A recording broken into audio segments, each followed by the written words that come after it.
Before you embark on this part of the Testimonies 7 Years in Hell, be sure to look up the previous parts to understand fully the powerful and supernatural journey. My deliverance took a whole week, but on the last day, on Friday, 20th of February 2009, I was ironing my clothes in the bedroom when I heard Lucifer's voice laughing at me. I wanted to switch off the electricity and run to the family room, but a demon got hold of me and started strangling me. At that point I lost consciousness. I later learned after my deliverance that I had collapsed on the floor, next to a very hot iron, and Uncle found me there, screaming and gasping for air. I regained consciousness over 8 hours later. After this very long fight, I was a different person. I didn't know where I was. I didn't know who the people around me were except my uncle.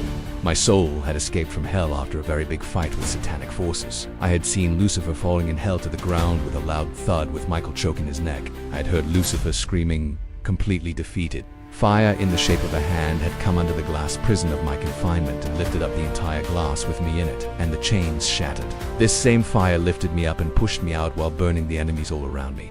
I was free. In my 7 years in hell, I had seen a few captives escape. Every time there would be a great fight, Angel Michael would come and rescue them. I always wished I was the lucky one. I longed for the time I would be rescued. Then one Friday night, I was in my glass prison with chains on my hands, kneeling down. I heard Lucifer screaming at the top of his lungs, then falling like a heavy sack of sand to the ground. When I looked, I saw Angel Michael strangling him. He had landed into hell with about 6 other angels. Some of these angels were holding huge chains which had fire at the end, and after striking the demons with these chains, the demon would automatically be tied up and unable to move. Then the angels heaped these demons up together. Chameleon danced toward me in an attempt to guard my glass prison, but Christians on earth were shouting, "Loose her, loose her." And while this was going on, fire came from beneath the glass and lifted it. Then it burst into pieces and the chains fell off my hands and a power lifted me, and I started flying. Michael the Archangel was showing me which way to go. He came and held my hand. I was hesitant because I was used to fighting against angels, but he told me that his master had sent him to deliver me and that he was taking me to my body. As we flew, Michael was striking demons with a sword covered in fire, and every demon he struck was destroyed in one way or another. Some demons were in the form of snakes, others were dragons with wings. Michael pierced one in the eye. Others he chopped the heads off of them. We flew to where my body was in seconds. As we flew over my uncle's house, Michael told me that my body was in that house, as he pointed towards the house with his fiery sword.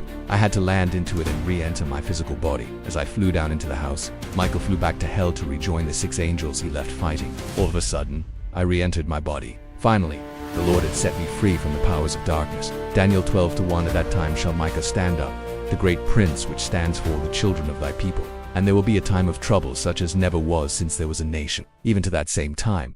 And at that time thy people shall be delivered, every one that shall be found written in the book. Every word in the Bible is absolutely true, just like the above scripture says. Jesus sent Michael the great prince, the warrior angel, to stand for me and wrestle and choke Lucifer to submission. Lucifer was totally defeated, and I was set free. Satan had deceived me that there was never going to be any hope for me. I was totally dead spiritually and operating at the level of ghosts. Jesus said in John 5:25, "Verily, verily, I say unto you, the hour is coming, and now is, when the dead shall hear the voice of the Son of God, and they that hear shall live." I am alive and well today because of his word, because I heard his voice. If you are loving this video, please hit both that subscribe and like button to help this message to spread far and wide. Check out the rest of the playlist 7 Years in Hell here on this YouTube channel. Thank you for supporting the Wake Up channel. God bless you.